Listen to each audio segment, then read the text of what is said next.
Who are you? Stop right there. Go ahead and stop right there.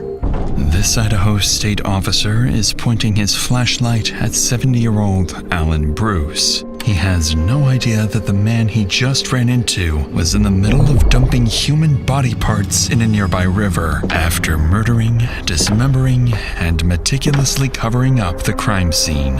Okay, so what are you doing? We got a bookkeeping problem going on down here, and I just wanted to make sure you weren't that guys. All right, so you're just trying to keep an eye on stuff then? Yeah, excuse me for if I got you excited. All right.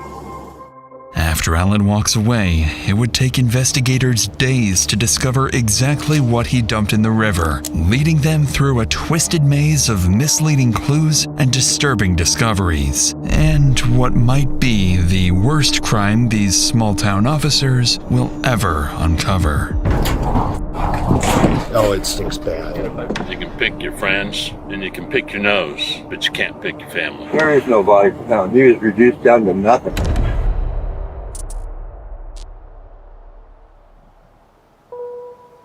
It's a routine late spring in central Idaho. Tucked deep within its mountains sits the remote town of Challis, a place surrounded on all sides by rugged terrain and long stretches of wilderness. And at the center of it all runs the Salmon River, better known as the River of No Return.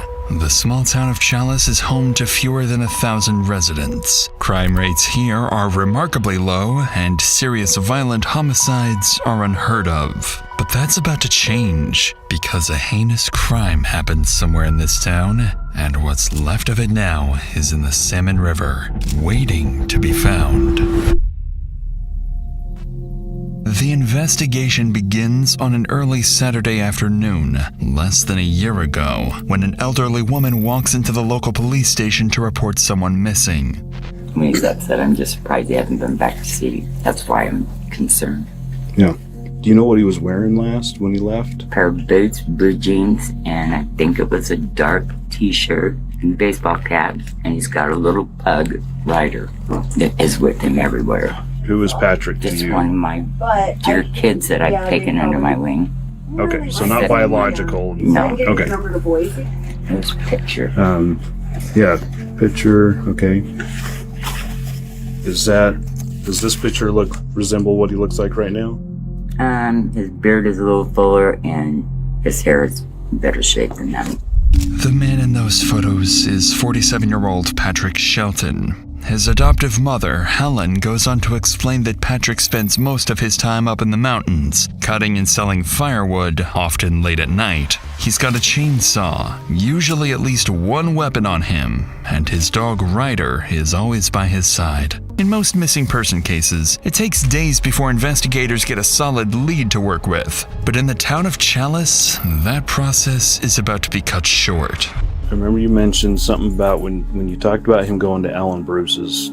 It seemed like you said something to where they had some conflict recently. They have. Yeah. Okay. Do you know why he went there? He was supposed to go move his motorhomes, and when he got out there, Alan had moved them with the bulldozer. Okay. Not good. Probably screwed up the transmissions, and I don't know.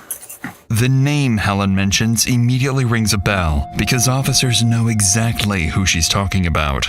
70-year-old Alan Bruce is a local resident with a rural property just out of town, working odd jobs including welding and mechanical work. But that's not what people in Challis know him for, because Alan has a different reputation, built on constant disputes and ongoing conflicts with other locals. Just earlier in the year, he was reported for allegedly throwing gas bombs and setting a woman's property on fire. So based on Helen's statement, officers prepare to head out and speak with Alan, see if he can point them in the right direction. At this point, officers aren't too surprised that Alan's name came up, and don't expect anything serious. In reality, something already happened between Alan and Patrick just a night ago that ended very gruesomely.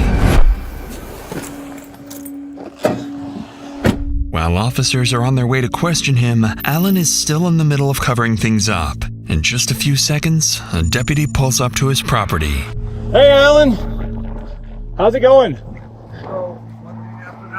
One thing after another. Hey, I was just coming to chat with you. We had a report that no one knows where Pat is right now. Yeah, they don't. Okay. And I just wanted to touch bases with you because I know you got the stuff off your property, but he was going to come by to pick it up, right? Yeah, Did you ever see him on that? I did. Okay. They came by here. He was unhappy, very unhappy.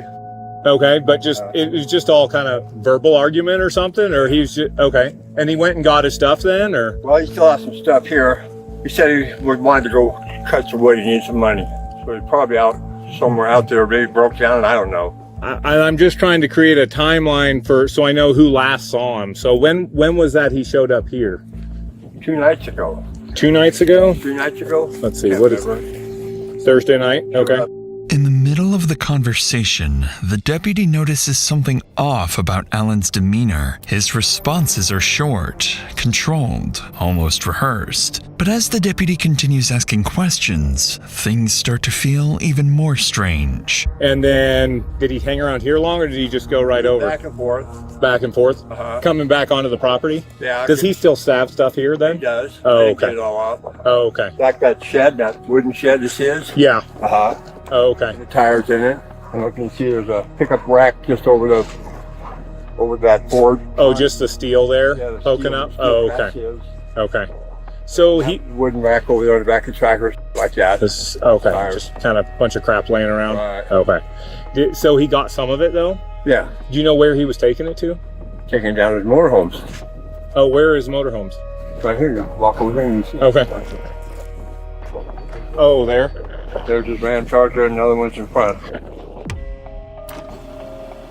The motorhome Alan is pointing to does indeed belong to Patrick, but more importantly, it holds items that might explain what really happened to him. Alan goes on to explain that he moved Patrick's motorhomes himself because of the ongoing disputes and problems between the two, which sounds normal considering they're frequent business partners. But as the conversation continues, the deputy takes note of Alan's shifting body language and quietly requests another officer to the scene. There's a noticeable tension in the way Alan carries himself. This is because while he's speaking to the deputy, his sole focus is on the barrels sitting just a few feet away, with Patrick's dismembered body parts hidden inside.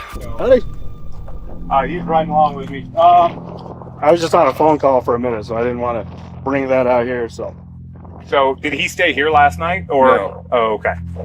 Okay. And he didn't tell you where he was going to get the wood? Hold on. It was Thursday night he left here, not last night. Okay. Does he have any favorite spots so we can just go He's got a check spot for up him? there at Bay Horse, pretty close to the top. You go up there before you get to the rest area, the potties. You see where it takes off and goes down the hill and crosses the creek. Uh-huh. Way back up in there is a favorite wood cutting spot for him. Oh, okay. Okay. Is that the only one you know about? It's the only one he took me to. Oh, okay. You may be the last person that saw him because he would have then gone up there that night potentially? Yeah. Oh, okay. Notably, Alan's demeanor shifts once again. With a second officer on scene, he becomes more composed and careful with how he answers questions. Despite this noticeable shift, Alan provides deputies with something useful, a location where Patrick might be. The place he mentions is a remote area about 20 miles out, near the so-called River of No Return. Naturally, it's somewhere deputies need to check, but before heading out there, they decide to take a quick look around the motorhome Alan pointed to earlier, a small decision that will give police something useful to work with later on.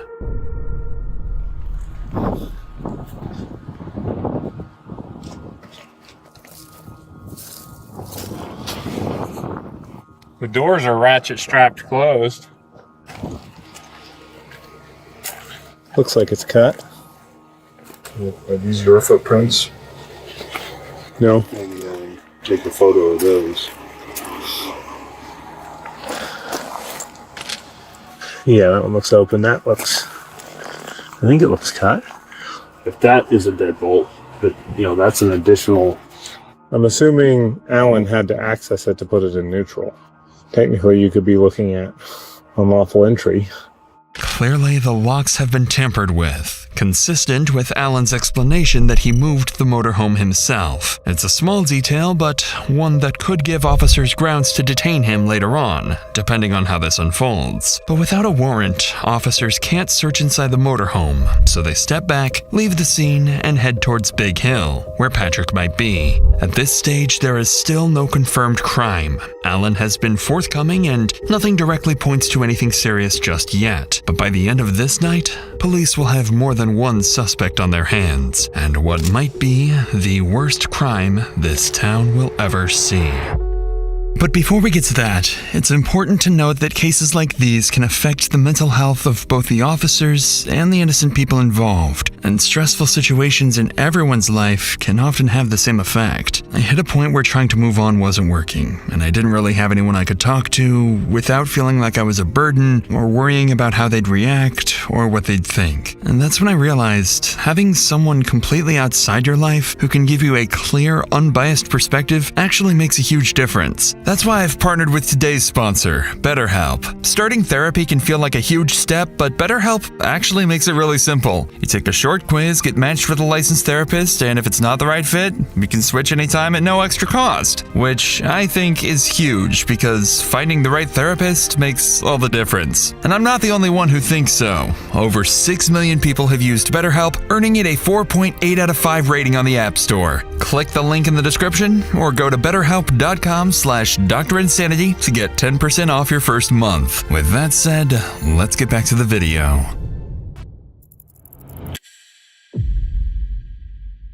Roughly 2 hours later, deputies arrive at Big Hill where Patrick was known to frequent for cutting firewood. On the ground, deputies notice tire marks and begin following them, and as they continue along the trail, they spot something in the distance. A red pickup truck matching the description of Patrick's vehicle, with a damaged windshield.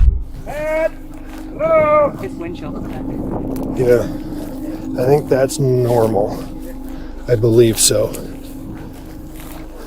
Hey, Pat! Pat! Pat, it's Custer County Sheriff's Office! Can you hear us? Dog's in the seat. Alive? What was the dog's name? Ryder. Ryder, buddy. Ryder. It awake? No, I saw it moving. Dog's been in here a while. He's messed himself. Oh, he's moving. It's definitely a he, by the way.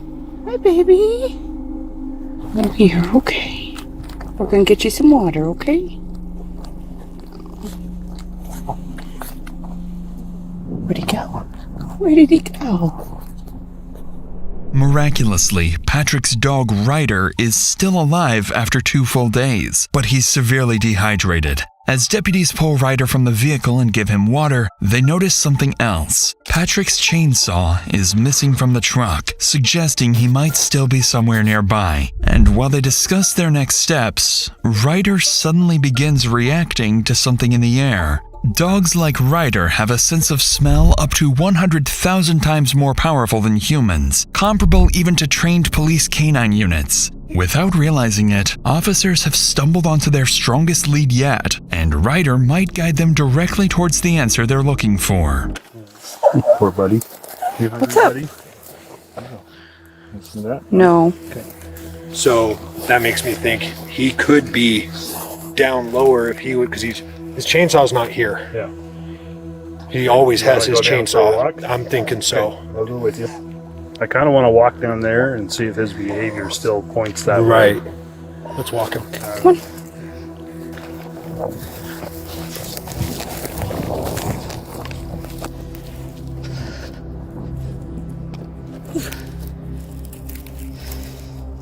Dude, you gotta give me a break. We can't go down that. That is a completely down. There is no angle to that. I'm arguing with a dog. As luck would have it, the dog picks up a scent, but can't pinpoint a specific location. The reason for that is something officers haven't realized yet, because there is no single place where Patrick might be. He's already been dead for 2 nights, dismembered with his own chainsaw, and scattered across the very mountains deputies are now searching. Some of his remains are already floating down the river of no return, just 20 miles from where they're standing. None of this is apparent to deputies yet, so they decide to take a closer look at Patrick's pickup truck for any additional clues. What they notice inside is very sketchy. Dark red staining across the interior, heavily soaked towels on the driver's seat, items marked with blood, and a discarded mail letter with the name Alan Bruce on it. Something violent happened here, and the more deputies think about it, the more obvious what happened to Patrick becomes. So before the evening ends, they secure the scene and return to town where they talk to other acquaintances of Patrick who collectively make one thing crystal clear. Alan had an ongoing feud with Patrick. He recently moved his motorhome using heavy equipment and damaged it in the process. And he's the only person anyone can think of who might want to hurt Patrick. With that in mind, investigators formally identify Alan Bruce as the primary suspect in Patrick Shelton's disappearance. But the reality and discoveries awaiting investigators in the coming hours are anything but straightforward, as they'll soon find themselves investigating more than one suspect. For the time being, though, search warrants are requested for both properties, and Idaho State Police are called in, bringing in a team of experienced detectives. However, as the multi-agency effort is underway, someone in town is simultaneously running their own homicide cover-up operation. As night falls, Alan moves quietly, continuing to dump body parts and evidence in the river and burning anything that could tie him to what he's done. At the same time, police's search and rescue units are mobilized, preparing to comb through the surrounding terrain for any sign of Patrick. Around midnight, Deputy Mike is sent to patrol near Patrick's truck, monitoring the area in case anything changes. A few hours into his shift, something does.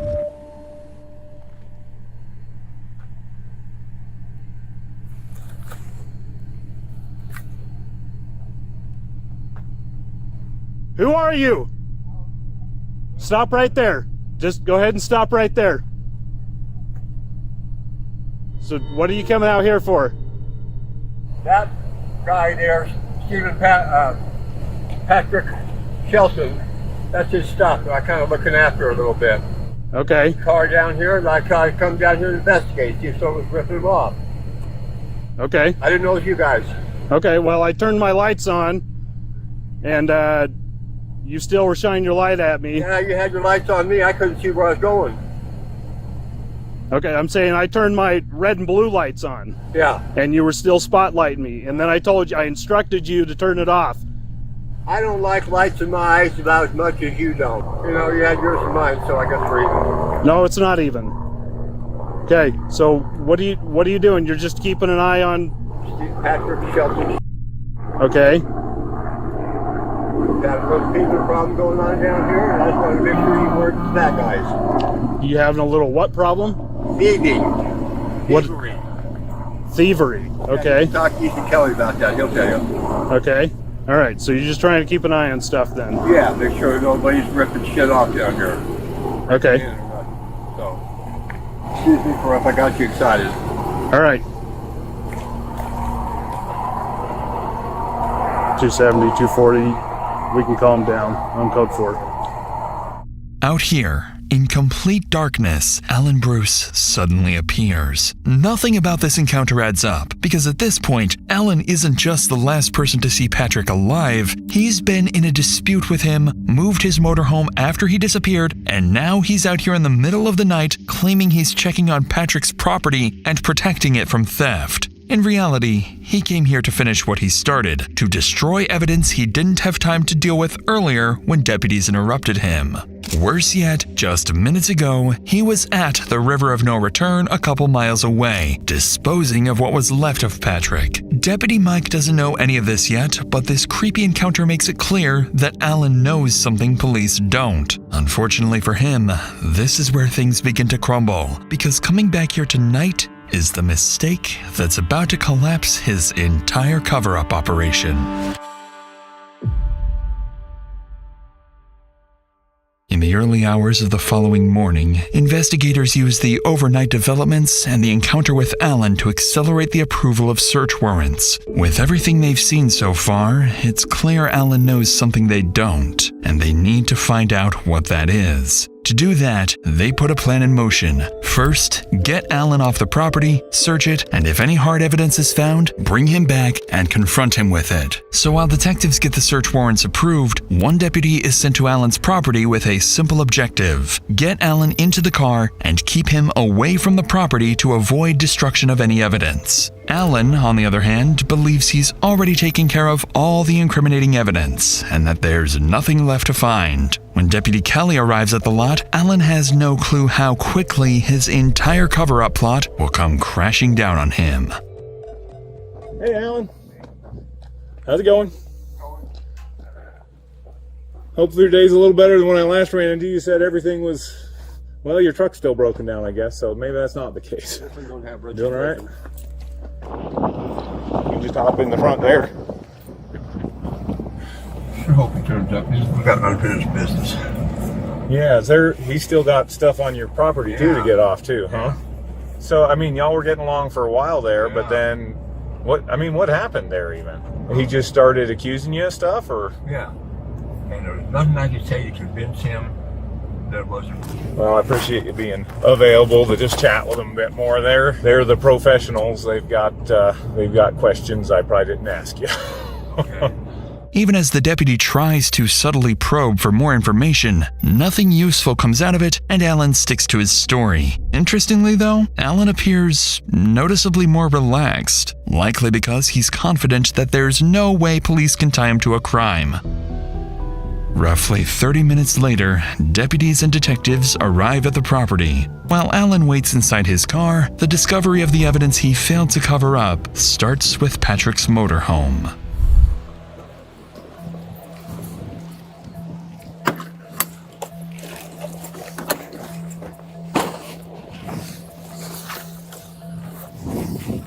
Sheriff's office. Make yourself known.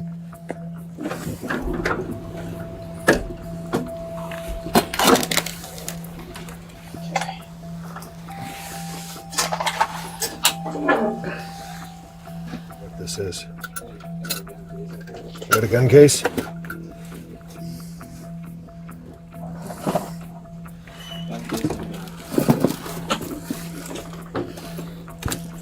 Patrick's empty gun box is consistent with earlier statements that he always keeps a firearm with him. The problem is, that gun is nowhere to be found in the motorhome, and it was never found in his pickup truck the previous day. With Patrick's motorhome cleared, officers move over to Alan's property. Alan owns multiple structures and vehicles on the lot, and after clearing a few of them, deputies find no obvious signs of a crime. It seems like Alan's cover-up operation is successful so far, but that begins to change as deputies notice something unusual lingering across parts of the property. Already did. Cool. Something stinks. Oh, it stinks bad. Just kind of pull that one down. So we're just gonna hold on this trailer till we can get keys. If he won't give us keys, then we'll go from there. But we need to hold on this until we get that. Probably in that freshly moved. Do we want to call out the cadaver dog? Let's go ahead and do it while we're here. We've got it cleared. It might be the best way to get something to hold him. As the search continues, deputies can smell an odor of burnt meat across parts of the lot, but no clear source. After checking around the structures again and searching the open areas, they can't find anything. So, to pinpoint the source, deputies call in a cadaver dog trained to detect human remains, and a few minutes later, police canine Spy arrives on scene. After running the dog across the property, Spy begins alerting to the presence of something inside a set of barrels. I'm rolling.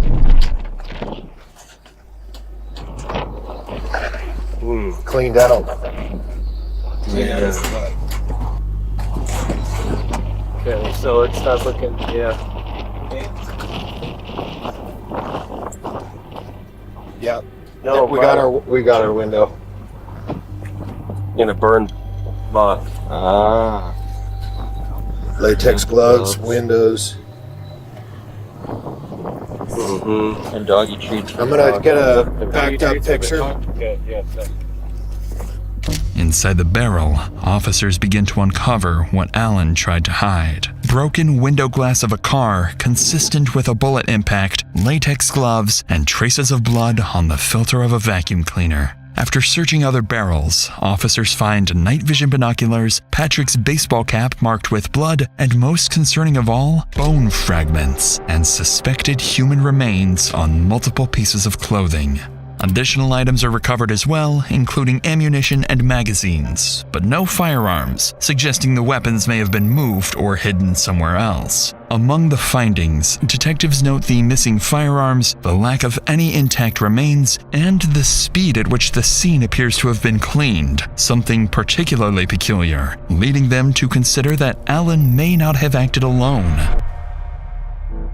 After these discoveries, Alan's property is officially treated as a crime scene. The area is secured and forensic examiners are called in to process the evidence. Detectives now have the hard evidence they need to confront Alan, but while they prepare to do so, an unexpected development happens when Alan's younger brother Larry suddenly shows up at the scene. Hours earlier, police received an oddly timed phone call from him, claiming that if anything happened to Patrick, it was his own fault. Not only that, Larry made additional statements about Patrick that led detectives to question whether they might be dealing with a second suspect. He's been stealing shit of my brother's, and he said Pat's threatened him and waved a big-ass gun at him. Somebody else said that he's a straight-up thief.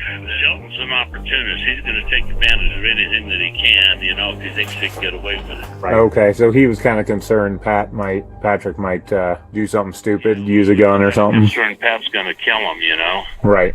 On the call, Larry made it clear that Patrick was the aggressor and the one who had been threatening Alan, leading investigators to suspect he might know more than what he shared on the phone. So naturally, their suspicions rise when he arrives at the search warrant scene unannounced. Once detectives begin speaking with him, Larry seems confident he can prove that Patrick was the problem. Howdy. How's it going? And you are? I'm Alan's brother. Okay, I'm Sergeant Tuttle with the State Police. So obviously, your brother got himself in a lot of trouble. That's what it sounds like. It's starting to rain. You want to go in the trailer? We can go sit in the trailer where we're not getting rained on. You said that Shelton? Is that the guy's name? Patrick Shelton, yeah. Okay. And he was threatening your brother, right? Right. And so is that something your brother told you, or do you have other knowledge of that? That's something my brother told me. My brother said, hey, he pulled a pistol and waved it in my face and threatened me. And how long ago did your brother tell you that? About a week? That was probably about 2 weeks ago. Okay. If somebody was waving a gun at me, I'd probably be, wanting to have something to defend myself too, Right. But, my brother had been asking Shelton to move for months. Okay. And Shelton was like, well, f*** you, basically. So my brother took the little road grader, the little dozer, and pulled his stuff and put it out here on the other side of the fence. Stuff. Is this something your brother told you, or is this something you saw? As far as moving the stuff? Yeah, I came by the day that he was moving stuff on the way home. What I done know, when my brother had moved the stuff just to try to get the pressure off of my brother, I texted Shelton and I told him, hey, I moved your crap off of my brother's lot. So then he texted me back when he got to town going, I got a beef with you. I mean, Shelton's a drunk and a dope fiend. Okay, so right here, I told him you're f***ing up, not getting your junk off my brother's lot. That was off Alan's lot. That was May 3rd. Okay. He goes, I'm trying. I'm broke down, trying to get a ride. Then you said, never mind, I moved it for you. Give Alan back whatever you took it his. Yeah, he goes, who is this? Alan's brought the beef to me anyway. I don't have any of his shit. Well, Alan kept showing me pictures of stuff that was missing, where it was and missing, and Patrick was like one of the only people in here. So, RT, I have a beef with you too. Okay. Let's put, bring your beef. We know who you are, drug addicts. Just remember, you f***ed me, you f***ed with all of us. And I'd taken pictures from the sheriff's office parking lot thinking that Well, maybe he'd think I'm a sheriff, and maybe he'd pack his and, you know, or leave Alan alone and get the out of town, you know. So I put, with me, with all of us, you'll lose. Best thing for you to do is pack up and leave Custer County and don't come back. Alan's brother goes on to pull up additional messages between him and Patrick. The messages he shares show the feud escalating over time, primarily over Patrick refusing to move his property off the land and accusations that he'd been stealing from Alan. As detectives read through them, it becomes clear that Alan's brother wasn't just aware of the conflict, he was involved in it at some point. This only adds to investigators' suspicions, so instead of continuing to circle around it, the detective says exactly what he's thinking. Yeah, it's... And no sign of Shelton, though, huh? Find a body or anything? Or There's signs of Shelton, just not living signs of Shelton. One of the things I'm trying to wrap my head around is, I'm like, how did he do that by himself? He's not a very big guy. Like, how would he move things around without somebody helping him? Like, if he... Let's just say that if he shot Shelton and took him somewhere and dumped his body, who would he call to help him? I have no fucking clue. I mean, he wouldn't call me. Right. That's what I'm saying. Does he have good friends that... I don't know. I don't know what he's capable of, you know? I mean... Right. I don't know anybody that would help him move something, you know, help him commit a crime, Right. you know? I mean, my wife would shoot me if I helped him, you know? How long you been married? Since 2016. Yeah, she'd murder you. 9 years. Last night, she's like going, well, this and that, you know, and what if it was Alan? What if he comes and kills us in our sleep, you know? I was like, you know, because, I mean, she was watching that Criminal Minds for a long time, you know, after she retired from the DA, you know? It's like, you know, serial killers, you know? Tell her, babe, it's Custer County. You know, don't worry about serial killers.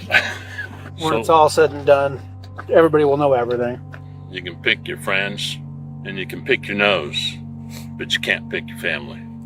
On that interesting remark, Larry shifts from defending his brother to no longer being certain, and begins to see things the way investigators do. With nothing else to add, police wrap up the interview with Larry, still uncertain of his involvement. Now they can finally turn their attention back to Alan, who's still sitting in the car, completely unaware of what's just been uncovered on his lot. At this point, investigators have enough to place Alan under arrest and pursue homicide charges. The problem is, they don't have a body, and they don't have a confession, both of which are critical in building a solid case, especially when it comes to proving exactly what happened and how. But with the evidence discovered on his property, this is their best chance to confront Alan directly and push for a confession. The stakes are extremely high. If Alan plays his cards right, a skilled defense attorney can create just enough reasonable doubt to get him out of this scot-free.